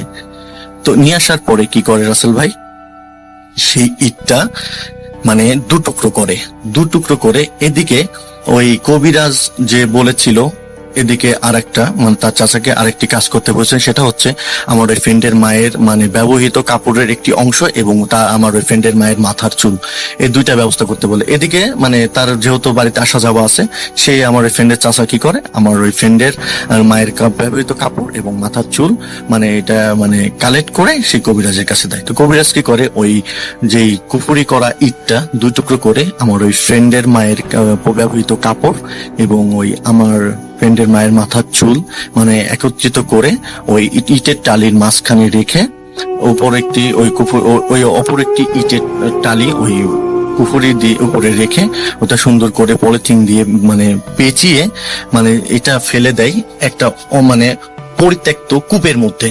তাদের ওই এলাকায় একটি পরিত্যক্ত কূপ ছিল, সেটা পুকুরে ফেলেনি, যে পুকুরে ফেললে হয়তো কোনো কারণবশত পুকুর শুকিয়ে যাবে বা হয়তো দেখা যাচ্ছে মানে কোনো একটা কারণে যদি এটা কখনো মানে পুকুরে না ফেলে সে ফেলে হচ্ছে পরিত্যক্ত একটা কূপের মধ্যে। এবং যখন সে কূপের মধ্যে ওই কুফুরিটা ফেলার সময় ওখানে একটা মানে শয়তান জিন দ্বারা ওই কুফুরিটা করা হয়, যেই ওই মানে যেই যাবে ওই কুফুরিটা আনতে মানে সে তাকেই শয়তান ওখানেই মানে ওই কূপের মধ্যে তাকে মেরে ফেলবে। তো এমতো অবস্থায় তার মা ভীষণ অসুস্থ হয়ে যায়। যখন ওই কূপের মধ্যে ওই কুফুরিটা ফেলা হয়, এতে মধ্যে মানে তার মায়ের শরীরে মানে পানি এমন পরিমাণ সমস্ত শরীর ফুলে সমস্ত শরীরে মনে হচ্ছে যে মানে একটি পলিথিন কভারের মধ্যে পানি পড়লে যে মতো অবস্থা হয়, ঠিক তার মার শরীর, আমার ফ্রেন্ডের মায়ের শরীরটা ঠিক ওরকম আকার ধারণ করেছে। তো এমতো অবস্থায় তার ভীষণ ভাবে অসুস্থ, বাসায় থেকে সমস্ত চিকিৎসা ডাক্তার এটা সেটা করে কোনো মতেই কমছিল না। এদিকে আমার এই ফ্রেন্ডরা অনেক চিন্তিত হয়ে যায়। আমার এই ফ্রেন্ড চিন্তিত হয়ে চিন্তা করে যে যেহেতু বাসায় মানে আমরা দুই ভাই এখানে, আম্মু এত অসুস্থ, তখন আমার এই ফ্রেন্ড চিন্তা করে তার ছোট ভাইকে দেশে পাঠিয়ে দিবে। তো তার ছোট ভাইকে এক পর্যায়ে দেশে পাঠিয়ে দেয়। দেশে পাঠানোর পরে তার ওই মানে ফ্রেন্ড যেহেতু অনেক ডাক্তার দেখায় কোনো কাজ হচ্ছিল না, তখন তারা চিন্তা করে যে একটা বড় ধরনের কবিরাজের কাছে যাবে। তারা একটা বড় ধরনের কবিরাজের কাছে গিয়ে মানে দেখবে আসলে ব্যাপারটা কবিরাজ ব্যতীত কোনো কিছু সলিউশন হয় কিনা। তো তখন তারা এতমতো অবস্থায় একটা কবিরাজের তাদের পাশের এলাকায় একটি বড় কবিরাজের মানে সন্ধান মিলে তারা কবিরাজের কাছে যখন যায়, কবিরাজের কাছে গিয়ে যখন সমস্ত ঘটনা খুলে বলে এবং তার মার শরীরের অবনতির অবস্থা যখন জানায়, তখন কবিরাজ যেটা বলে মানে সরাসরি কবিরাজ মানে যে এই কুফুরিটা করেছে তার নাম না বলে তাকে আকার ইঙ্গিতে মানে বলার চেষ্টা করে। তো তখন আমার ওই ফ্রেন্ডের ছোট ভাই ভীষণ ভাবে মানে একত্রে মিনতি করে বলে যে অ্যাকচুয়ালি আমার আম্মার কি হয়েছে, কে করেছে এই কাজ, একটু আমাকে প্লিজ জানান। তখন সে বলে যে আমি নাম বলতে পারবো না, তবে যেই করেছে আপনাদের রিলেটিভের মধ্যে করেছে এবং আপনার এলাকার মানুষই করেছে, আপনি একটু খোঁজ নিয়ে দেখতে পারেন। এটা আমার দ্বারাই হবে না, যে করেছে একমাত্র সেই পারবে এই কাজটা সমাধান করতে, আপনার মাকে সুস্থ করতে। তো তখন তারা যেহেতু জানতো তাদের এলাকাতেই এরকম কুফুরি কালাম করা, ব্ল্যাক ম্যাজিক করার একটি কবিরাজ আছে, তো তারা সন্দেহভাজন ভাবে তাকে সাধারণভাবে জিজ্ঞেস করে। তখন তাকে জিজ্ঞেস করা মাত্র সে সম্পূর্ণভাবে অস্বীকার যায়। এক পর্যায়ে তাকে অনেক মানে করজোড়ো ভাবে ধরলে, তাকে ভয় ভীতি দেখানোর ফলে এক পর্যায়ে গিয়ে সে স্বীকার করে যে আসলে তার চাচা তাকে অনেক ভয় ভীতি দেখায়, ব্ল্যাকমেল করে এই কাজটা করতে বাধ্য হয়েছে। এবং সে বলতে বলতে আমার ওই ফ্রেন্ডের ছোট ভাইয়ের পায়ের উপর হয়ে পড়ে মানে ক্ষমা প্রার্থনা চাই। তো তখন বলে ঠিক আছে, তোমার ক্ষমাযোগ্য তুমি তখনই হবে যখন তুমি আমার মা এখন যা করেছো এটা আমার মাকে ভালো করে দিতে হবে। তখন ওই কবিরাজটি বলে যে ভাই এটা ভালো করা তো আমার দ্বারাই সম্ভব না, এটা একটা মানে আরো এখানে কাজ কাম আছে, অনেক কাজ করতে হবে। তো কাজকর্ম করতে কিছু জিনিসপাতি কানেকশন করতে হবে। তো যতদিন যাবত এই জিনিসপাতি মানে আপনি কার্যক্রমগুলো জিনিসগুলো যতদিন আপনি অ্যারেঞ্জ না করতে পারেন, ঠিক ততদিন পর্যন্ত আপনার মার যাতে মানে শারীরিক ভাবে মানে এত জ্বালা পোড়া যন্ত্রণা, যাতে শারীরিক যন্ত্রণাটা মানে কমানোর মতো আমি ওষুধ দিব, কিন্তু আপনাদেরই এই ব্যাপারে মানে এই জিনিসগুলা কানেক্ট করতে হবে। তখন তাকে বলা হয় ঠিক আছে বলো কি কি দরকার। তখন যেটা বলে কবিরাজ যে অমাবস্যার রাতে একটি মানে শনিবার অথবা মঙ্গলবার এমন দুই দিনে একদিন মারা গেছে সেই মৃত ব্যক্তির কবরের মাটি, এবং সেটা হতে হবে অমাবস্যার রাতে নিয়ে গভীর রাতে আনতে হবে, এবং যখন সেই মাটিটি কবরের মাটিটি আনতে যাবে তখন তার শরীরে কোনো রকম পোশাক থাকা চলবে না, সম্পূর্ণ মানে নেগেটিভ অবস্থা বলতে সম্পূর্ণটা মানে উলঙ্গ অবস্থায় গিয়ে তার ওই কবরের মাটিটা আনতে হবে। এবং সে যখন এই মাটিটা আনতে যাবে তার হয়তো অনেক মানে ভয় ভীতি আসবে বা অনেক ভাবে বাধাগ্রস্ত করবে, অনেক ভয় দেখাবে। এমন অবস্থায় যখন কবরের মাটিটা হাত নেওয়ার জন্য হাত দিবে কবরে, তখন ঠিক কবরের মধ্য থেকে তার হাতটাও চেপে ধরতে পারে। মানে এমন একটি অবস্থা। আপনি কি যদি পারেন তাহলে পারে মাটিটা এনে আমাকে দিলে পরবর্তীতে আমি ব্যাপারটা সলিউশন দিতে পারবো। তখন তাকে কবিরাজ বলে দেয় যে আপনার অবশ্য ভয় পাওয়ার কোনো কিছু নাই, কারণ আমার কাছে যে জিন আছে আমি সেই জিন দ্বারা চেষ্টা করব আপনাকে প্রোটেক্ট দেওয়ার জন্য। আপনাকে যতই ভয় ভীতি দেখানো হোক আপনি ভয় না পেয়ে আপনি চেষ্টা করবেন কবরের মাটিটা নেওয়ার জন্য। তখন তারা চিন্তা করে যে যেভাবেই হোক যে মাটিটা ব্যবস্থা করতে হবে। তখন আমার এই ফ্রেন্ডের ছোট ভাই রীতিমতো এই সমস্ত ঘটনা আমার এই ফ্রেন্ডকে জানায় সিঙ্গাপুরে। তখন আমার এই ফ্রেন্ডটা জানার পরে তখন আমার ফ্রেন্ডের মনটা সিঙ্গাপুরে আর টিকে না। তখন আমার ফ্রেন্ড মানে কিছুদিনের মধ্যে সে সিঙ্গাপুর থেকে কিছুদিনের 10 দিনের মতো ছুটি নিয়ে আমার ফ্রেন্ড দেশে চলে যায়।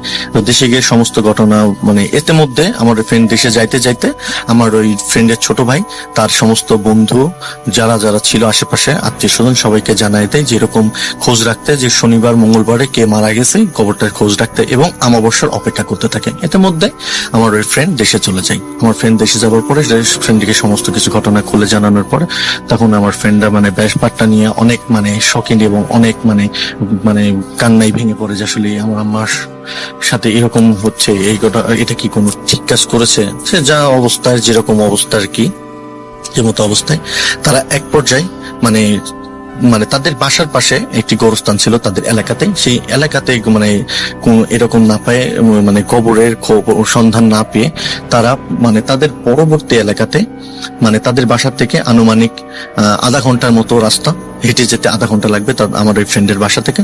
তো সেই কবরস্থানে মানে তারা খোঁজ পায় যে শনিবারের দিন একটি মানে মৃতদেহ দাফন করা হয়েছে।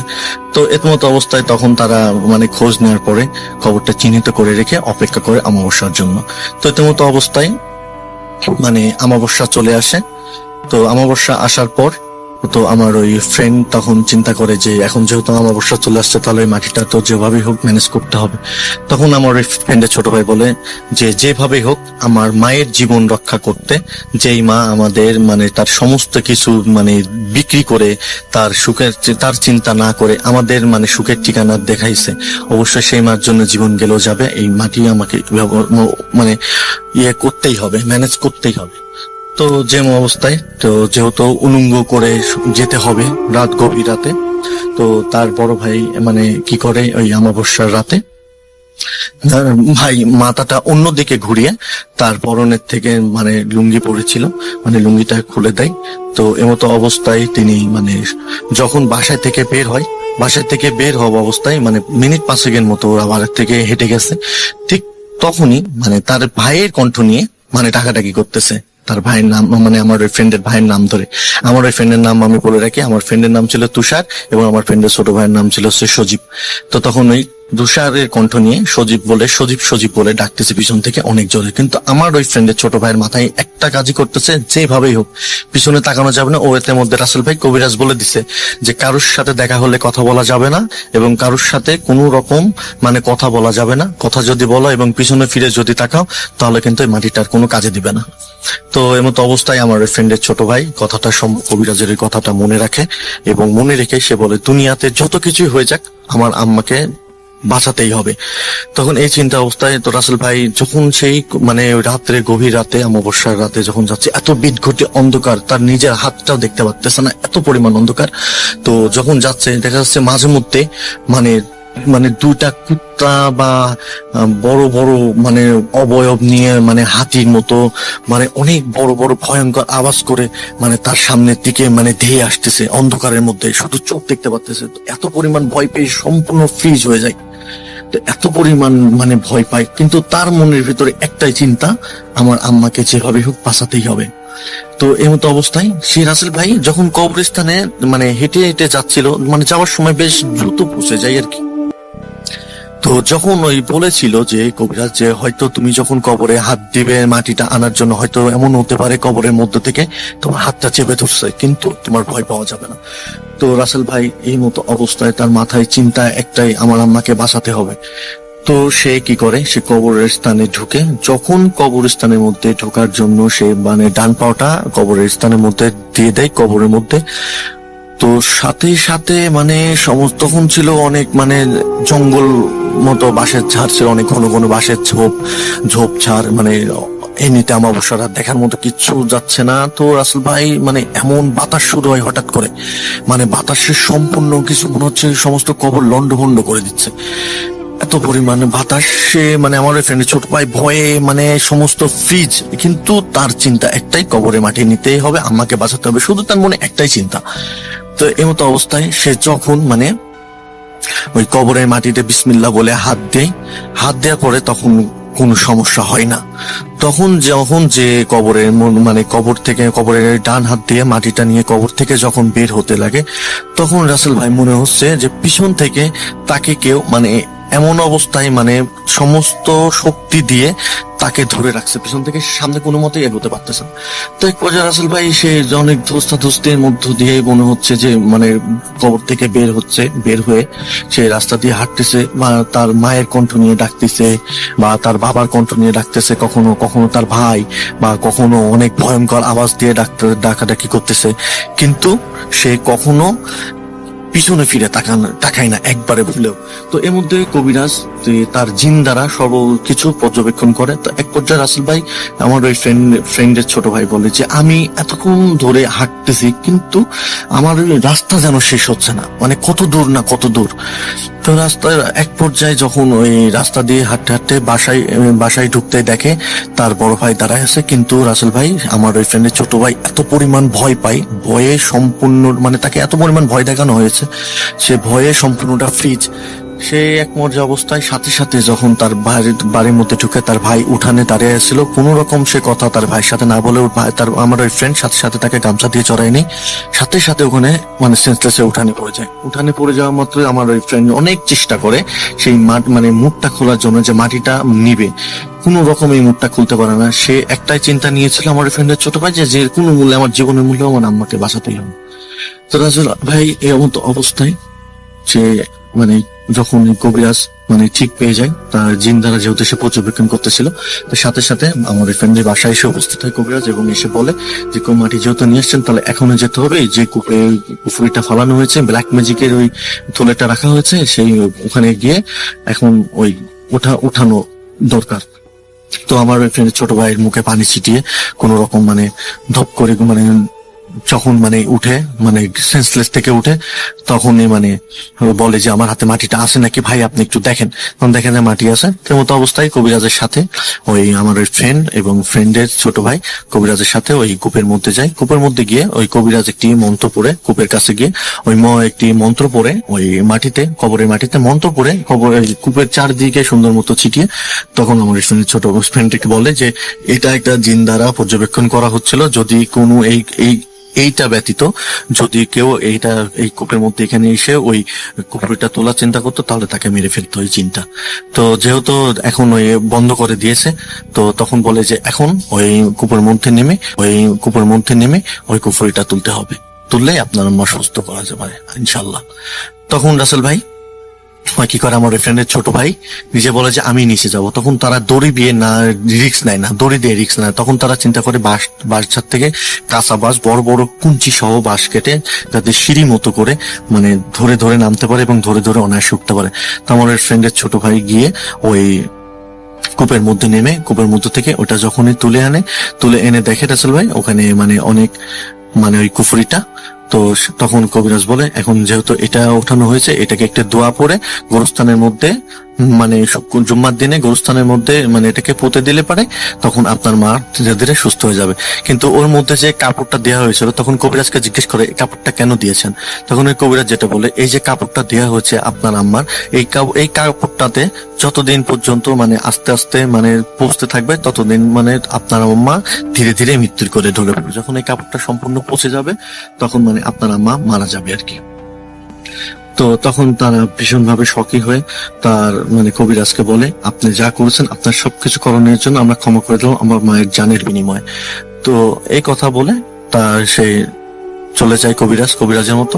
তো পরে তার কাছে খোঁজ নেওয়া হয়, সে বলে যে গোরস্থানে সেটা পুঁতে দিয়েছে জুম্মার নামাজের পরে। ধীরে ধীরে আমার ওই ফ্রেন্ডের আম্মা সুস্থ হয়ে ওঠে। রাসেল ভাই এই কথা মানে এই কথাগুলো এই কাহিনীটা বলতে বলতে আমাকে আমার ওই ফ্রেন্ড সাথে সাথে কান্না করে আমার সামনেই রাসেল ভাই তার আম্মাকে ফোন দেয়, এবং তার আম্মা এখনো জীবিত আছে ইনশাল্লাহ আল্লাহর রহমতে। রাসেল ভাই এই ছিল আমার একটি ঘটনা, অত্যন্ত সত্য ঘটনা রাসেল ভাই।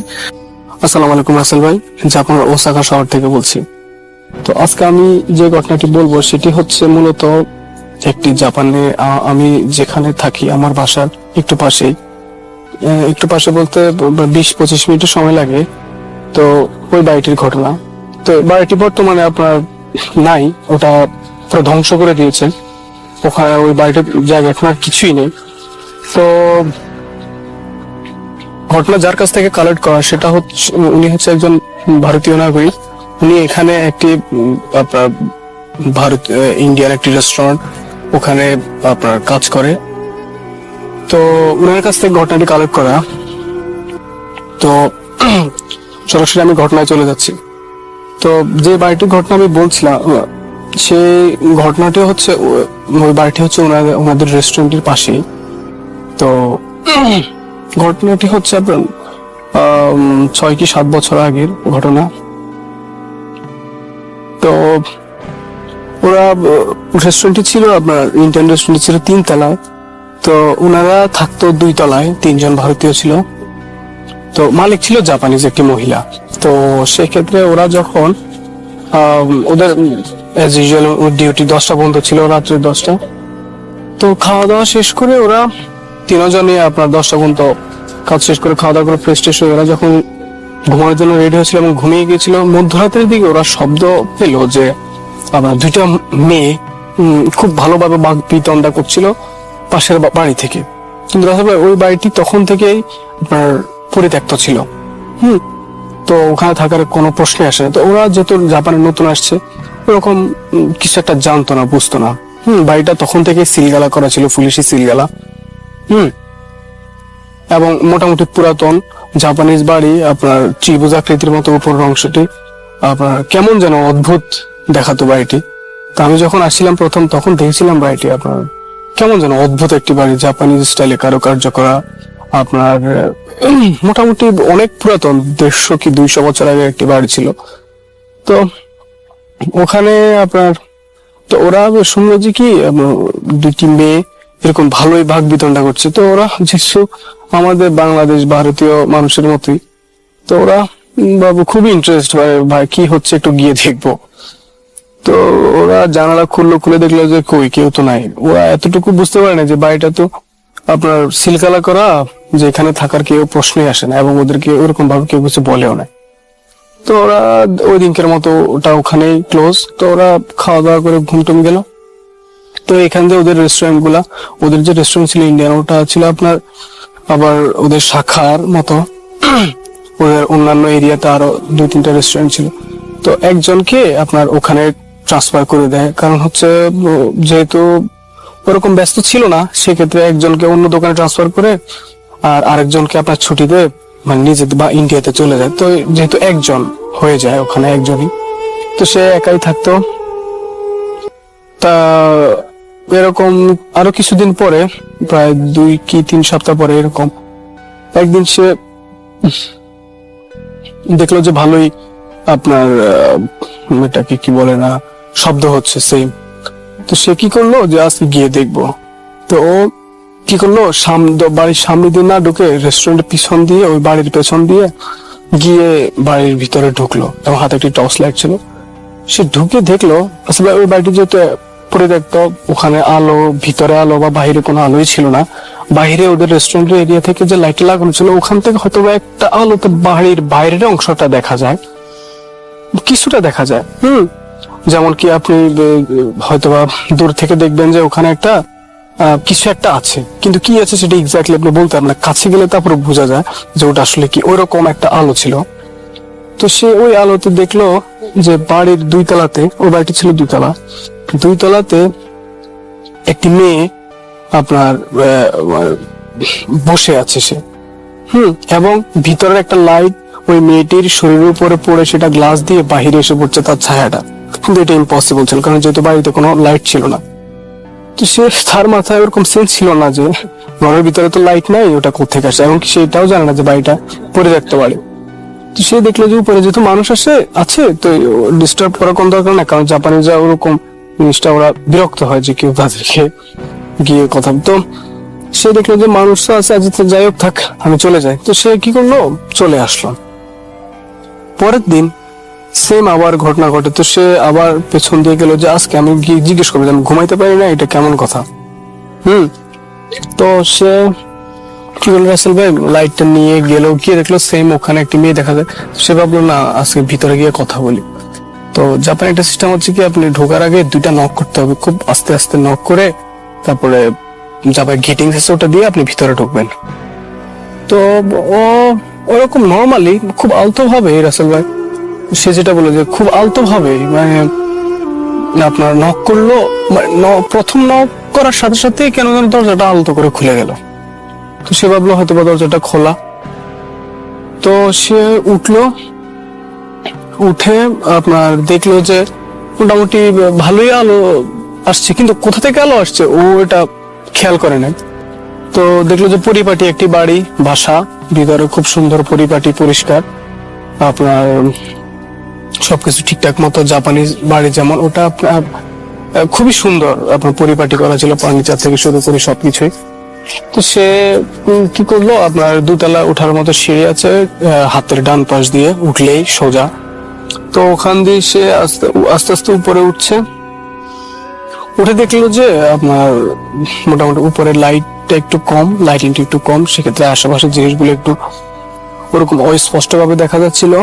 কিন্তু যেটা আমি বললাম যে আপনাকে বোঝা যাচ্ছিল যে কিছু একটা আছে, এবং সেটা কি আছে ওটা এক্স্যাক্টলি বলা যাবে না, কাছে গেলে বোঝা যায়। তো ওইরকম একটা আলো ছিল, কিন্তু উপরে 2তলাতে আর একটু ডার্ক ছিল। তো সে যেহেতু দেখলো যে 2তলাতে একটি মানুষ দেখা গিয়েছিল, তো সে ভাবলো হয়তো বা 2তলা।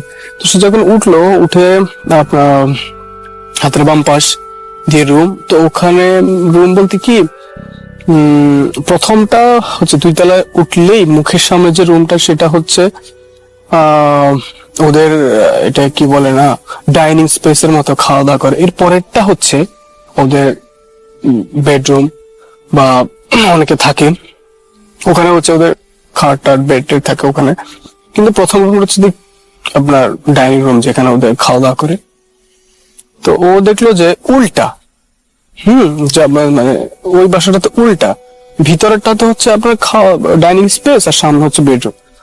তো সে বেডরুমটা ক্রস করে আপনার কিচেন ডাইনিং স্পেসের সামনে যখন গেল, তখন দেখলো যে ওই মেয়েটির পজিশন পর্যন্ত গেল। সে তখন পর্যন্ত সে বুঝে নিল যে মেয়ে।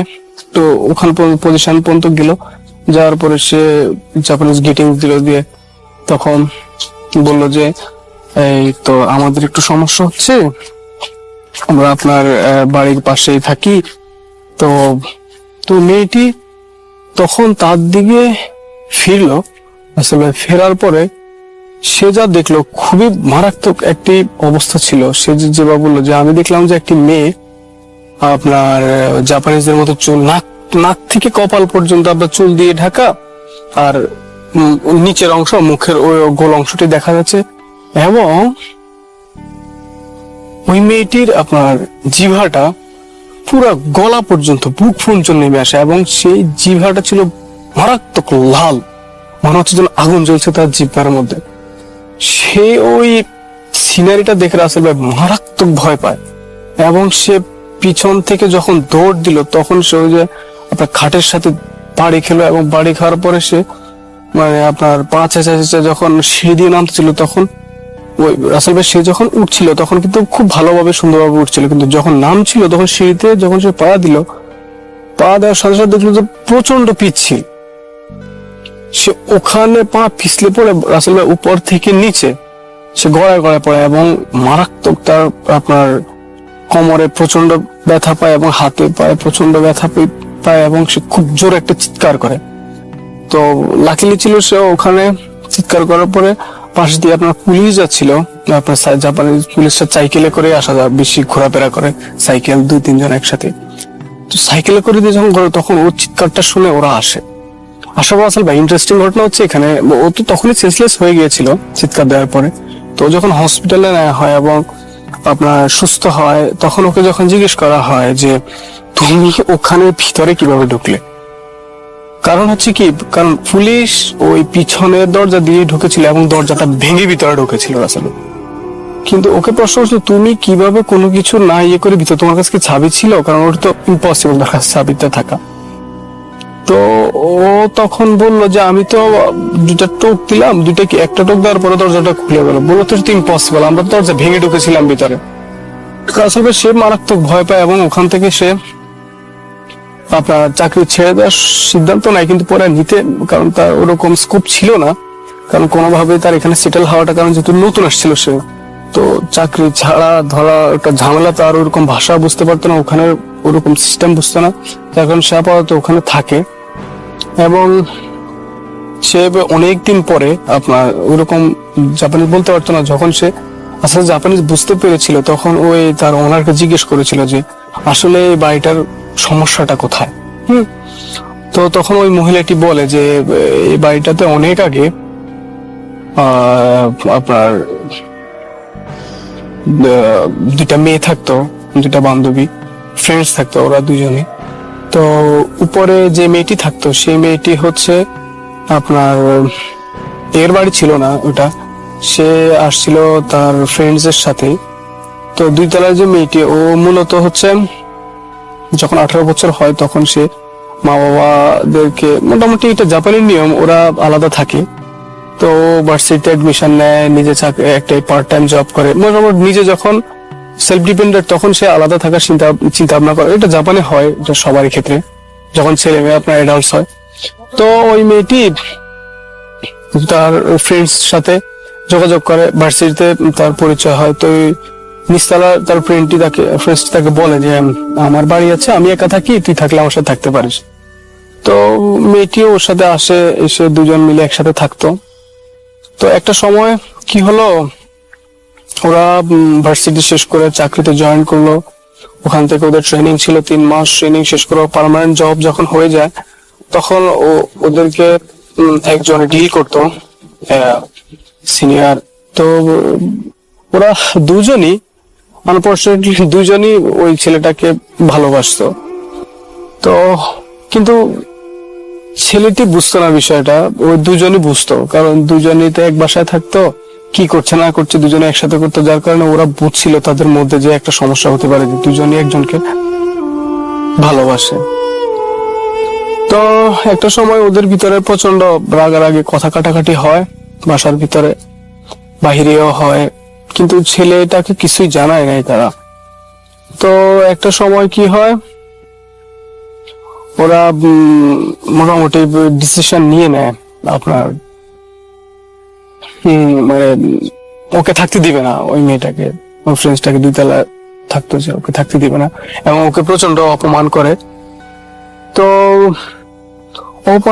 অপমান করার পরে ওই মেয়েটি ক্ষান্ত হয়নি, সে প্রচন্ড জিদে 2 তলায় যে মেয়েটি থাকতো ওকে একদিন আপনার নৃশংসভাবে হত্যা করে আপনার ওকে ঝুলিয়ে ওখানে আপনার উপরে কি বলে না এটাকে, ফ্যান নয়, এখানে আপনার বাতি ছিল, একটা খুব শক্ত বাতি লাগানোর জন্য একটা, তো ওখানের সাথে ওই মেয়েটির গলাটাকে ঝুলিয়ে মেরে ওকে ঝুলিয়ে ওখানে। তো ওই মেয়েটিও ওই বাড়ি থেকে পালিয়ে যায়। পালিয়ে যাওয়ার পরে একটা সময় ওই মেয়েটি ধরা পড়ে পুলিশের হাতে। তো তখন এটা পত্রিকায় খুব ভালোভাবে ছাপানো হয় ঘটনাটি আপনার। তো এই ছিল আমার ঘটনা রাসেল ভাই। তো আজকে আমি যে ঘটনাটা শেয়ার করব সেটি আমার মাসির বাড়ির ঘটনা। এটি কলকাতার কাছেই খড়দহ বলে একটি জায়গা আছে, সেখানকার ঘটনা। তো এটা মাসির বাড়ি কেন্দ্রিকই ঘটনা।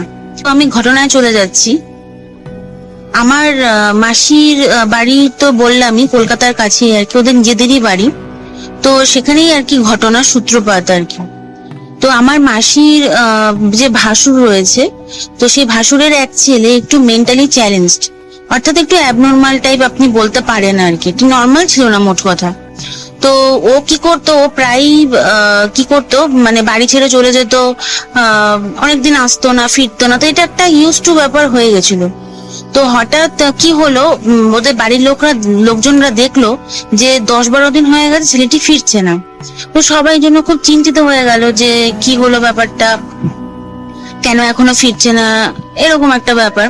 তো লাস্টে সবাই ডিসিশন নিল যে তারা পুলিশে খবর দেবে এবং পুলিশের কাছে গিয়ে সমস্ত কিছু কমপ্লেন করা হলো। এবার যেটা হলো, স্থানীয় লোকেরা, ওখানে পুকুর ছিল আর কি, মানে ওদের বাড়ির সামনে একটা পুকুর ছিল আর কি, বিশাল পুকুর। তো ওখানে আর কি স্নান করতে গিয়ে দেখে যে এরকম একটা লাশ, মানে লাশের অবস্থাটা করে ভালো ছিল না।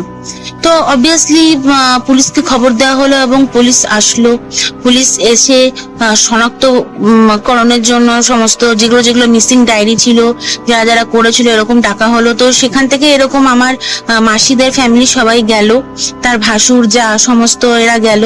যাওয়ার পর দেখা গেল যেটা, সেটা হচ্ছে ওই যে ছেলেটি আর কি চলে গেছিল বাড়ি থেকে, মানে মেন্টালি চ্যালেঞ্জড যে ছেলেটি, এটা তারই লাশ, মানে তারই আর কি ডেড বডি। অনেক কিছু টাইম লেগেছিল আর কি অ্যাকচুয়ালি শনাক্তকরণে।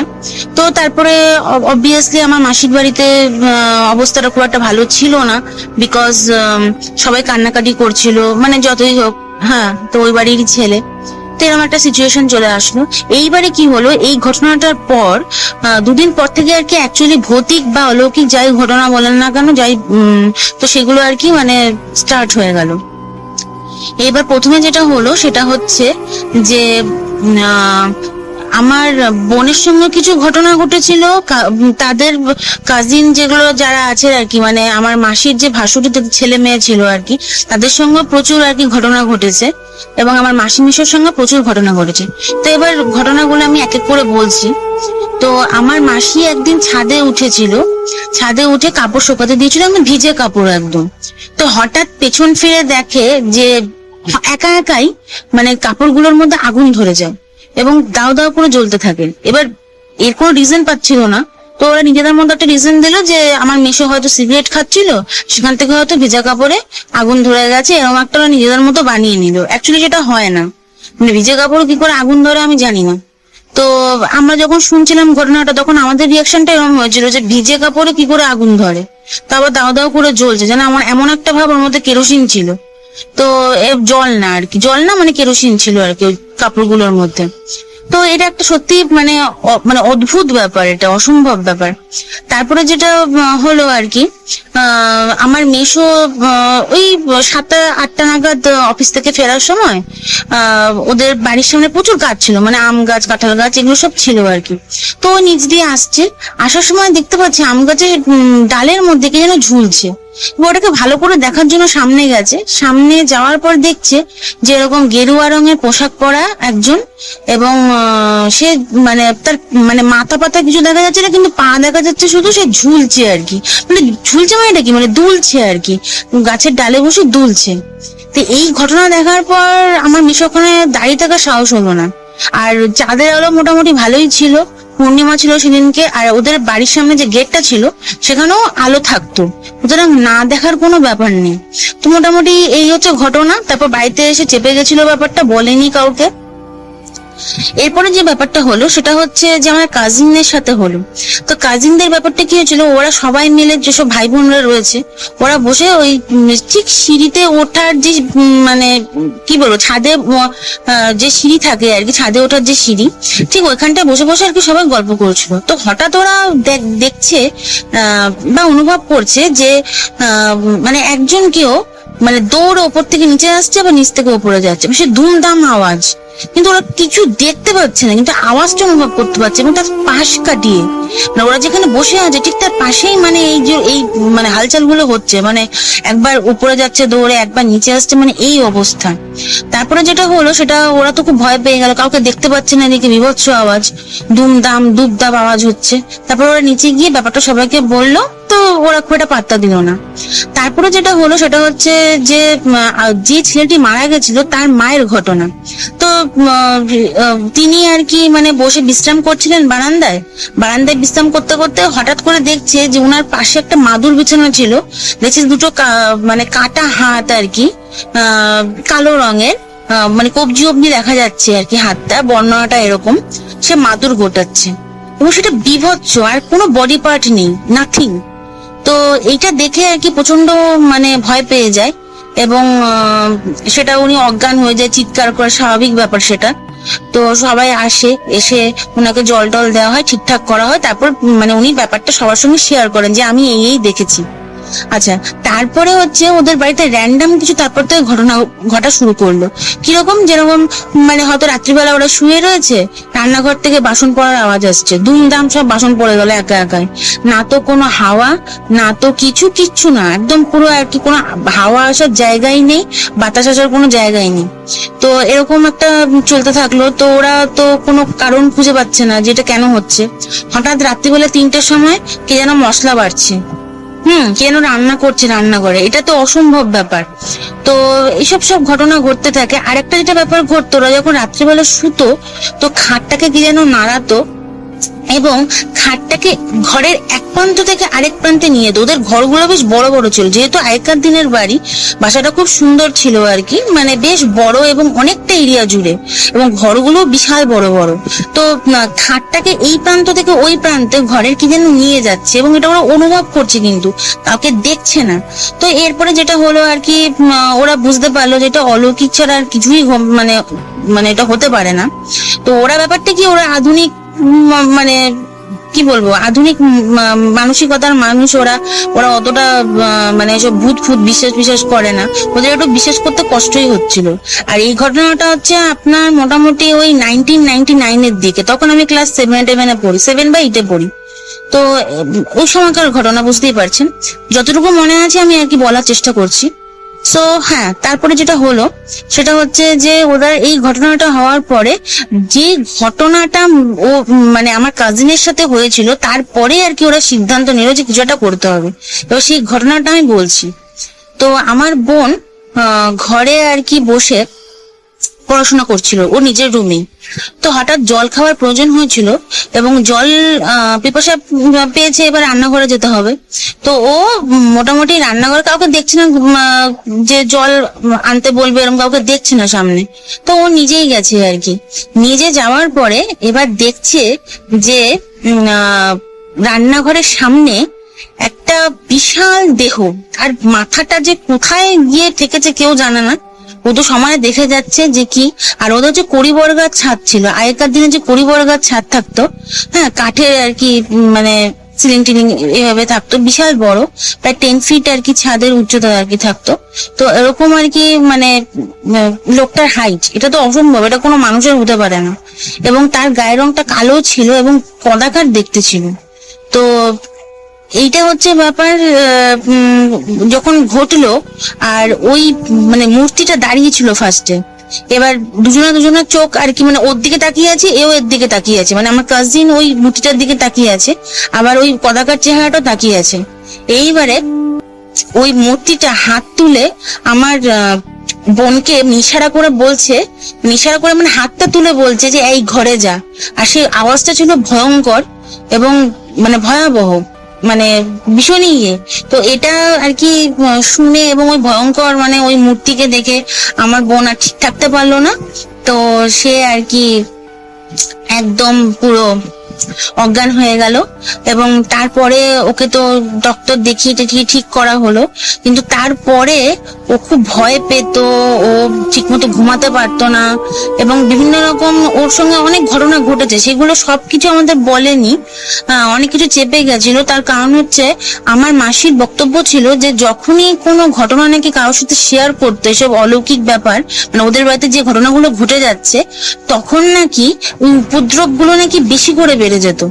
এবং এটা কিন্তু মানে এই জন্য ওরা ওই আর কি ভাষা মানে সবাইকে সবটা বলতে মানে পারতো না আর কি, একটুখানি মানে চেপে যেত অনেক কিছু ব্যাপার। আমি সেটা বুঝতে পেরেছি, আমরা সবাই বুঝতে পেরেছি যে ঘটনাগুলো বলছে তার বাইরেও অনেক কিছু ছিল আর কি অ্যাকচুয়ালি। সো যাই হোক, যতটুকু আমাদের বলেছে যতটুকু মনে আছে আমি সেইটুকুই আর কি মানে বললাম।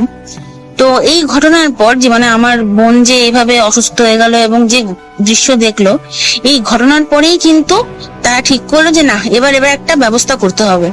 দেন তারা একটা মানে গুরুমা, আমরা গুরুমা বলি আর কি, উনি একজন মহিলা তান্ত্রিক, তাকে নিয়ে আসলো এবং সে সমস্ত কিছু দেখে টেকে শুনে টুনে সবকিছু বললো যে হ্যাঁ, এটি ওই ছেলেটিরই মানে আর কি আত্মা, যে আনন্যাচারাল তার ডেথ হয়েছিল, তা সে মারা গেছিল, তো তার আত্মাটা মুক্তি পাচ্ছে না কোনো কারণে এবং সে কষ্ট পাচ্ছে এবং এর জন্য ওদেরকে তো উপদ্রব করছে, তো এটার থেকে অনেক বড় ক্ষতি হওয়ার সম্ভাবনা আছে। তো এটা আগে মুক্তির উপায় করতে হবে। তার জন্য যেটা করতে হবে সেটা হচ্ছে, আমাদের এখানে ইন্ডিয়াতে প্রেতগয়া বলে একটা জায়গা আছে, এটা হচ্ছে বিহারে। তো এটা যারা ইন্ডিয়াতে থাকে অনেকেই জানবে এই ব্যাপারটা, যে যাদের আনন্যাচারাল ডেথ হয় বা যারা অ্যাক্সিডেন্টে মারা যান বা সুসাইড করেন, তো তাদের যে মানে কাজগুলো হয়, যে শ্রাদ্ধানুষ্ঠানটা যেটা হয়, সেটা কিন্তু প্রেতগয়া তে হয়। ওখানেই গিয়ে করতে হবে, ওখানে গিয়ে করলে তবে আত্মার মুক্তি হয়, না হলে কিন্তু ওরা প্রচন্ড উপদ্রব করে বাড়িতে, মানে এরকম একটা ব্যাপার আছে। এটা আমাদের আমাদের হিন্দু নিয়মের মধ্যেই পড়ে, মানে এটা রীতি বলতে পারেন। তো এই হচ্ছে ব্যাপার। তো ওরা তারপরে সঙ্গে সঙ্গে এটা শোনার পরে সমস্ত ব্যাগ ট্যাগ প্যাক করে একদম প্রেতগয়ার দিকে রওনা হয়ে ওখানে গিয়ে সমস্ত কাজ টাজ করলো এবং কাজ টাজ করার পরে মোটামুটি উপদ্রবটা কিন্তু পরের দিন থেকে অনেক কমে গেল। ওদের বাড়িতে যে উপদ্রব গুলো হতো সেটা কিন্তু অনেকটাই কমে গেল এবং তার ছাড়াও ওই বাড়িতে অনেক পুজো রিচুয়ালস অনেক করে। তো সে করার পরে যে মহিলাতান্ত্রিক ছিলেন উনি কিন্তু সবার হাতে তাবিজ কবচ বেঁধে দিয়েছিলেন, এটা ফর সেফটি আর কি। আর আমার যে বোন, তাকে মামার বাড়ি পাঠিয়ে দিয়েছিল। তো তার কারণ হচ্ছে যেহেতু ওকে ওরকম করেছিল আর কি, ভয়ানক ব্যাপারটা, সে তো রিস্ক নেয়নি আর কি। তো যে ওই প্রেতগয়াতে ওই পিণ্ডি দান করার পরেই কিন্তু ওদের বাড়িতে উপদ্রবটা একেবারেই কমে গেল, মানে 7 দিনের মধ্যে কমে গেল, একদম নর্মাল, যেন কিছুই হয়নি, মানে এরকম একটা ব্যাপার। আসসালামু আলাইকুম। আমার নাম পরিচয় কিছুই আসলে প্রকাশ করতে যাচ্ছি না। তো আমি আজকে যে স্টোরিটা বলবো এটা হচ্ছে আমার এক পরিচিত ফ্রেন্ডের বড় ভাইয়ের। তো ঘটনা শুরু করি। তো ঘটনাটা হচ্ছে যে বাড়িটার মধ্যে, সে বাড়িটা বর্ণনাটাকে দেই। বাড়িটা হচ্ছে আপনার 4 তলা, আর 4 তলা বাড়ির একটু লম্বা আর কি, সিঁড়ি কোঠাটা মাঝখান দিয়ে। তো পেছনের সাইডটা আপনার হচ্ছে একটা ওই ডোবার মতো। তো ওই ডোবাতে আসলে কেউ যায় না, অনেক বছর যাবত পরিত্যক্ত, ময়লা টয়লা ভরে ফেলাইছে। তো যেই বড় ভাইয়ের কথাটা বলতেছিলাম, তার একটা বদভ্যাস ছিল, সে রাতের বেলা অনেক সময় মানে অনেক রাত পর্যন্ত 3টা থেকে 4টা পর্যন্ত ছাদের মধ্যে ঘোরাঘুরি করতো। তো একদিন হঠাৎ করে মাঝখানে যে সিঁড়িকোটা, ওই সিঁড়িকোটার মানে একবারে সামনের দিকে হচ্ছে রাস্তার সাইড। তো ওই রাস্তার সাইড থেকে সে স্মোকিং করে তো ওই হাঁটতে হাঁটতে পেছনের সাইডে আসছে। তো আসার পরে হঠাৎ করে দেখতেছে যে পেছনের সাইডে একটা মানে কালো শেপ দাঁড়ানো। তো সে আসলে চিন্তা করতেছে যে এটা কি কোনো ছায়াটা পড়লো নাকি। তো সে একটু সামনে যায়। তো সামনে যাওয়ার পরে দেখে যে ওই শেপটা আস্তে আস্তে একটু বড় হইতেছে, আর ওই আপনার হচ্ছে মাথা নাই, ওই আকৃতিটা মানে একেবারে খুব ভালোভাবে দেখতে পারতেছে সে। তো মাথা নাই, বুকের মধ্যে 2টা চোখ, শরীরটা হচ্ছে আপনার সবুজ কালারের, আর হচ্ছে চোখগুলো অনেক বড় বড় লাল, হ্যাঁ, আর ওই শরীরটা অনেক মোটা। তো এইটা দেখার পরে সাথে সাথে সে দৌড় দিয়া সেই কোটার মধ্যে আসছে। আসার পরে ওই সে দেখে যে তার পেছন থেকে তার ঘাড় ধরে ফেলছে। তো এমন মানে হাত যে আপনার ওই মানে ওই হাতটা হচ্ছে লোমশ, আর এই কি বলে ওই পিচ্ছিল টাইপের। তো ওই ধরার পরে সে আর নড়তে চড়তে পারতেছে না। তো সে মানে খুব তার শরীরের মধ্যে কেমন জানি আঁচড়ের দাগ পড়তেছে, এরকম ব্যথা অনুভব হতেছে। তারপরে সে ওই হাতের মধ্যে যে সিগারেট খেয়েছিল, যে লাইটার আসলে ওই লাইটার স্পার্ক করার পরে ওইটার সাথে সাথে ওই আপনার শো করে একটা আওয়াজ হয়, ওই যেমন বেলুন ফুলানো বেলুন আছে, ওই বেলুন ফুলায় যদি কেউ ছাইরা দেখতো শো করে একটা আওয়াজ হয়, যেমন ওই উপরে উঠে যায়। তো ওইটা ঠিক ওইরকম আওয়াজ হয়ে উপরে উঠে গিয়ে ওই ডোবার সাইডে চলে গেছে। তারপরে সে খুব দ্রুত ওই সিঁড়ি দিয়া নাইমা তার বাসাটা হচ্ছে 3 তলায়, 4 তলা বিল্ডিং। সে উপর থেকে নাইমা যখন সে তার রুম গেটের মধ্যে ঢুকে গেটটা লাগায়, সাথে সাথে গেটের মধ্যে নক হয়। তো এই যে ওই এপাশ থেকে ওপাশ দেখার মতো একটা ছিদ্র আছে গেটের মধ্যে, ওই দরজার মধ্যে তাকায় দেখে যে ওই শেপটা ওই তার ওই সিঁড়িগুলোর মধ্যে দাঁড়ায় আছে।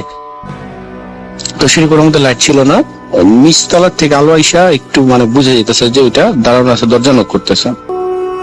তো সে খুব ভয় পাইছে। ভয় পাওয়ার পরে সে আর কোনো দিকে না তাকায় দৌড়ায় যায় ওই তার রুমের মধ্যে যায় শুয়ে পড়ছে কাঁথা টাথা নিয়ে। তো তার রুমটা হইতেছে গিয়ে ওই ইসের ওই ডোবার পাশে জানলা আছে। তো ওই আপনার ওই যখন শুইছে তখন ওই তার নাম ধরে ডাকতেছে যে এই নিচে আয়, তারপরে এই দরজা খোল, হ্যাঁ এই আমি তোরে নিতে আসবো, এই ধরনের কথা বলতেছে। তারপরে যেমন মানে খুব খারাপ অবস্থা, 1 সপ্তাহ পর্যন্ত জ্বর ছিল।